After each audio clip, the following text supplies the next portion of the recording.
বাংলাদেশ সরকার মুজিবনগর সরকার, যেটা মুজিবনগর সরকার লেখা আছে, মুজিবনগর সরকার ও উক্ত সরকার কর্তৃক স্বীকৃত অন্যান্য বাহিনী তারা সবাই মুক্তিযোদ্ধা হবেন।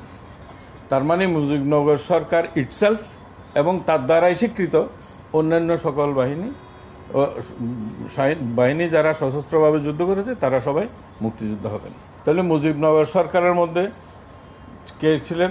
শেখ মুজিবুর রহমান ছিলেন, সৈয়দ নজরুল ইসলাম সাহেব ছিলেন, তাজউদ্দিন সাহেব ছিলেন, মনসুর আলী সাহেব ছিলেন, কামরুজ্জামান সাহেব ছিলেন, খন্দকার মুস্তাক সাহেব ছিলেন। এরা সবাই মুক্তিযোদ্ধা। এই যুদ্ধটা এই সরকারটা পরিচালনা করেছে। এই সরকারের লেজিটিমেসির বাইরে কাউকে স্বীকৃতি দেওয়া হয় নাই। এই সরকারটাই তখন ছিল বাংলাদেশের স্বীকৃত সরকার। এটা হয় নাই, কারণ রণাঙ্গনটা ওনারা পরিচালনা করেছেন।